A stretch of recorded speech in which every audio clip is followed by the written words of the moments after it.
Gênesis capítulo 19. Ao anoitecer, os dois anjos chegaram à entrada da cidade de Sodoma. Ló estava sentado ali. Ao avistá-los, levantou-se para recebê-los. Deu-lhes boas-vindas, curvou-se com o rosto no chão e disse: Meus senhores, venham à minha casa para lavar os pés e sejam meus hóspedes esta noite. Amanhã poderão levantar-se cedo e seguir viagem. Não, responderam eles, passaremos a noite aqui na praça da cidade. Mas Ló insistiu muito e, por fim, eles o acompanharam até a sua casa. Ló lhes preparou um banquete completo, com pão fresco, sem fermento, e eles comeram. Ainda não tinham ido se deitar, quando todos os homens de Sodoma, jovens e velhos, chegaram de toda a parte da cidade e cercaram a casa.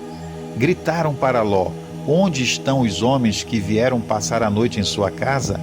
Traga-os aqui fora para nós, para que tenhamos relações com eles. Ló saiu para conversar com os homens e fechou a porta atrás de si. Por favor, meus irmãos, não cometam tamanha maldade, suplicou. Escutem, tenho 2 filhas virgens, deixe-me trazê-las para fora e vocês poderão fazer com elas o que desejarem. Mas, por favor, deixem os homens em paz, pois são meus hóspedes e estão sob a minha proteção. Saia da frente, gritaram eles. Esse sujeito é um estrangeiro que se mudou para a cidade e agora age como se fosse nosso juiz. Faremos a você coisas bem piores do que a seus hóspedes. Então partiram para cima de Ló, tentando arrombar a porta. Os 2 anjos, porém, estenderam a mão, puxaram Ló para dentro da casa e trancaram a porta. Depois cegaram todos os homens, jovens e velhos, que estavam à porta, de modo que eles se cansaram e desistiram de invadir a casa. Os anjos perguntaram a Ló: Você tem outros parentes na cidade? Tire-os todos daqui, genros, filhos, filhas ou qualquer outro parente, pois estamos prestes a destruir toda a cidade. O clamor contra ela é tão grande que chegou ao Senhor e ele nos enviou para destruí-la. Então Ló correu para avisar os noivos de suas filhas: Saiam depressa da cidade, o Senhor está prestes a destruí-la. Os rapazes, porém, pensaram que ele estava brincando. No dia seguinte, ao amanhecer, os anjos insistiram: Rápido, tome sua mulher e suas 2 filhas que estão aqui, saia agora mesmo, ou também morrerá quando a cidade for castigada. Visto que Ló ainda hesitava, os anjos o tomaram pela mão e também sua mulher e suas 2 filhas, e correram com eles para um lugar seguro, fora da cidade, pois o Senhor foi misericordioso. Quando estavam em segurança, fora da cidade, um dos anjos ordenou: Corram e salvem-se, não olhem para trás, nem parem no vale, fujam para as montanhas ou serão destruídos. Mas Ló suplicou: Não, meu senhor, os senhores foram muito bondosos comigo, salvaram minha vida e mostraram grande compaixão. Não posso, contudo, ir para as montanhas, a calamidade também me alcançaria ali e bem depressa eu morreria. Vejam, aqui perto há um vilarejo, é um lugar bem pequeno. Por favor, deixe-me ir para lá e minha vida será salva. Está bem, disse o anjo, atenderei o seu pedido e não destruirei o vilarejo. Mas vá logo, fuja para ele, pois não posso fazer nada enquanto você não chegar lá. Isso explica por que a vila era conhecida como Zoar. Ló chegou a Zoar quando o sol aparecia no horizonte. Então o Senhor fez chover do céu fogo e enxofre sobre Sodoma e Gomorra, destruiu-as completamente, além de outras cidades e vilas da planície, e exterminou todos os habitantes e toda a vegetação. A mulher de Ló, porém, olhou para trás enquanto o seguia e se transformou numa coluna de sal. Naquela manhã, Abraão se levantou cedo e correu para o lugar onde tinha estado na presença do Senhor. Olhou para a planície em direção a Sodoma e Gomorra e viu colunas de fumaça subindo do lugar onde antes ficavam as cidades, como fumaça de uma fornalha. Contudo, Deus atendeu ao pedido de Abraão e salvou Ló, tirando-o do meio da destruição que engoliu as cidades da planície. Algum tempo depois, Ló deixou Zoar, pois tinha medo do povo de lá, e foi morar numa caverna nas montanhas com suas 2 filhas. Certo dia, a filha mais velha disse à irmã: "Nesta região não resta homem algum com quem possamos ter relações, como fazem todas as pessoas, e logo nosso pai será velho demais para ter filhos. Vamos embebedá-lo com vinho e então nos deitaremos com ele. Com isso, preservaremos nossa descendência por meio de nosso pai." Naquela noite, portanto, embebedaram o pai com vinho, e a filha mais velha teve relações com ele, e ele não percebeu quando ela se deitou, nem quando se levantou. Na manhã seguinte, a filha mais velha disse à irmã mais nova: "Ontem à noite tive relações com nosso pai. Vamos embebedá-lo com vinho outra vez, hoje à noite, e você terá relações com ele. Com isso, preservaremos nossa descendência por meio de nosso pai." Naquela noite, portanto, voltaram a embebedar o pai com vinho, e a filha mais nova teve relações com ele.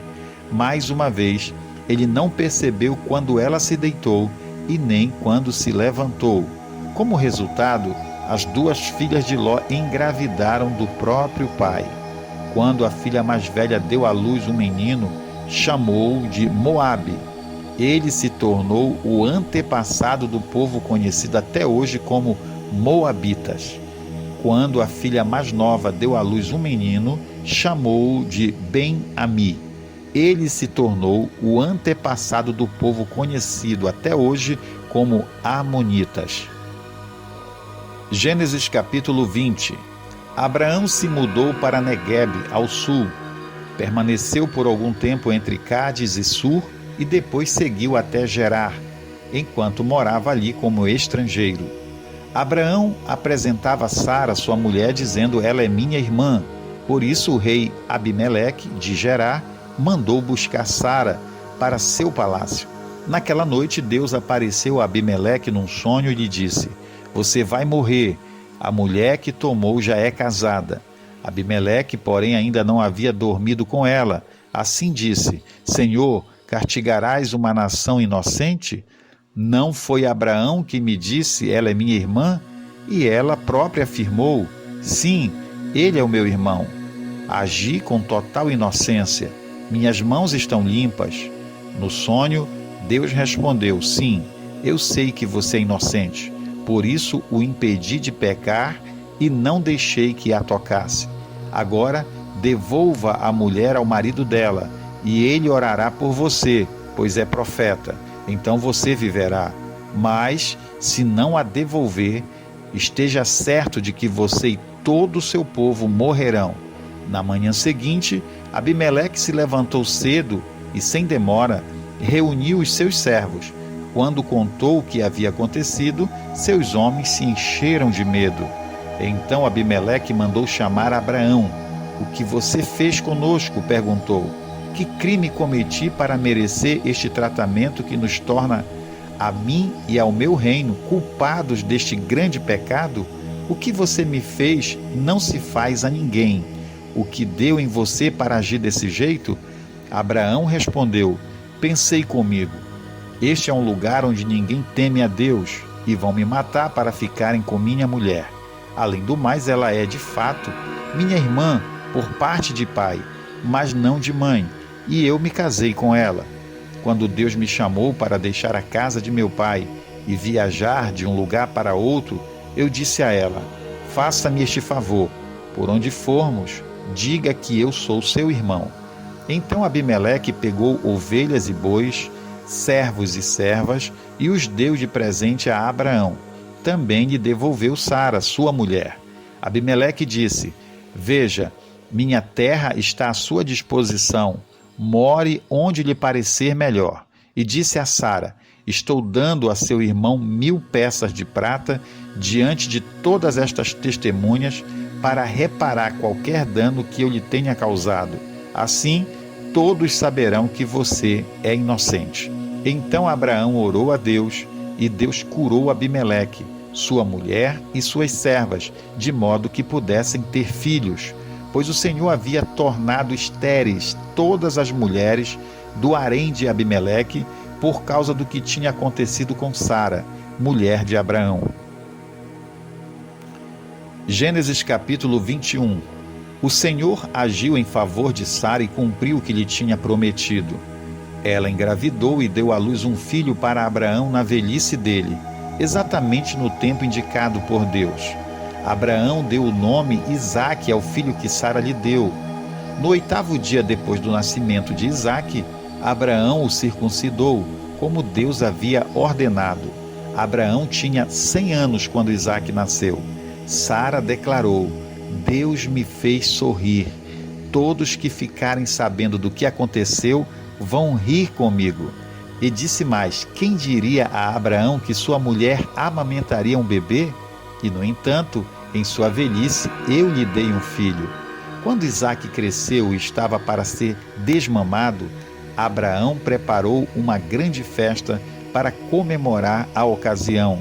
Sara, porém, viu Ismael, filho de Abraão, a serva egípcia Agar, caçoar de seu filho Isaque, e disse a Abraão: "Livre-se da escrava e do filho dela. Ele jamais será herdeiro junto com meu filho Isaque." Abraão ficou muito perturbado com isso, pois Ismael era seu filho. Deus, porém, lhe disse: "Não se perturbe por causa do menino e da serva. Faça tudo o que Sara lhe pedir, pois Isaque é o filho de quem depende a sua descendência.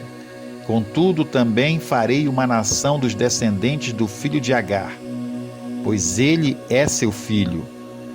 Na manhã seguinte, Abraão se levantou cedo, preparou mantimentos e uma vasilha cheia de água e os pôs sobre os ombros de Agar. Então mandou-a embora com seu filho, e ela andou sem rumo pelo deserto de Berseba.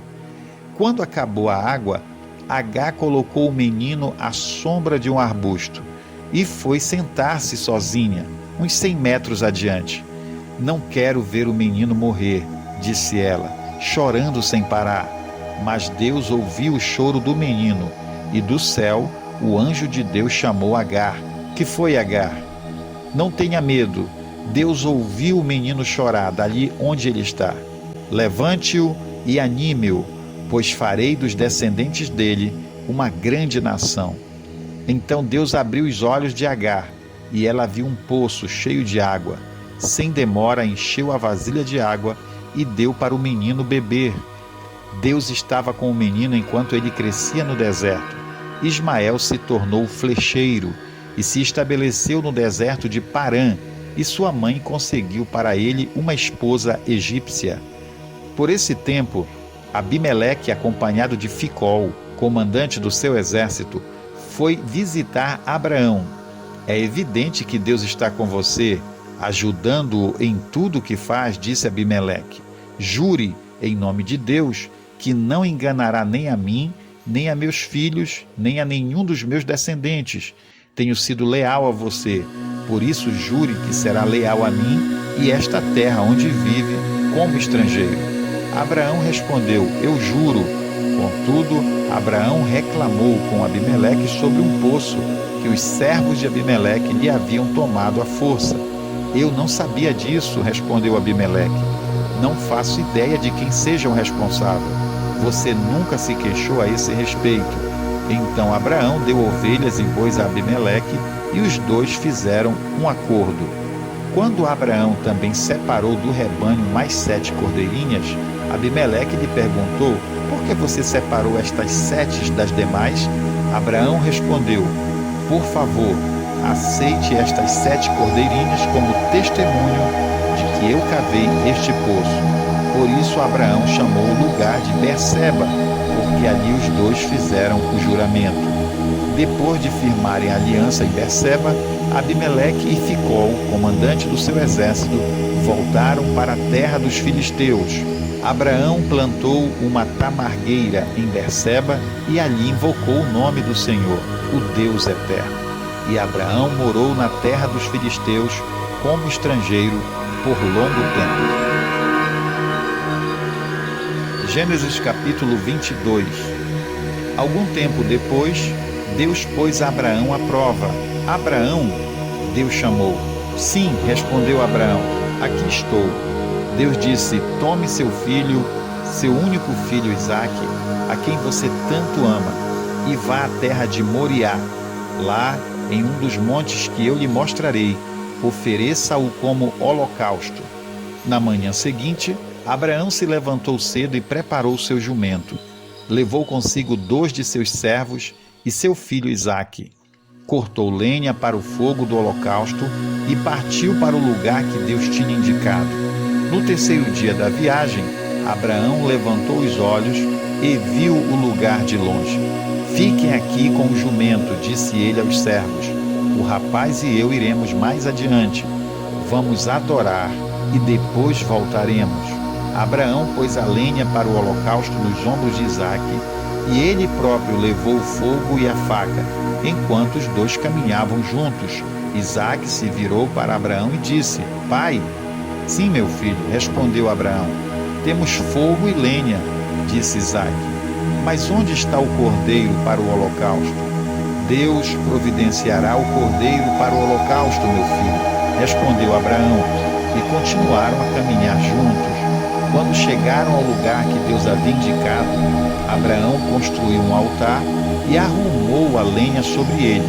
Em seguida, amarrou seu filho Isaque e o colocou no altar sobre a lenha. Então, pegou a faca para sacrificar o filho. Neste momento, o anjo do Senhor o chamou do céu. Abraão, Abraão. Aqui estou, respondeu Abraão. Não toque no rapaz, disse o anjo. Não lhe faça mal algum. Agora sei que você teme a Deus de fato. Não me negou nem mesmo seu filho, seu único filho. Então Abraão levantou os olhos e viu um carneiro preso pelos chifres num arbusto. Pegou o carneiro e o ofereceu como holocausto em lugar do filho. Abraão chamou aquele lugar de Javé-Jiré. Até hoje as pessoas usam esse nome como provérbio: no monte do Senhor se providenciará. Então o anjo do Senhor chamou Abraão novamente do céu. Assim diz o Senhor: uma vez que você me obedeceu e não me negou nem mesmo seu filho, seu único filho, juro pelo meu nome que certamente o abençoarei.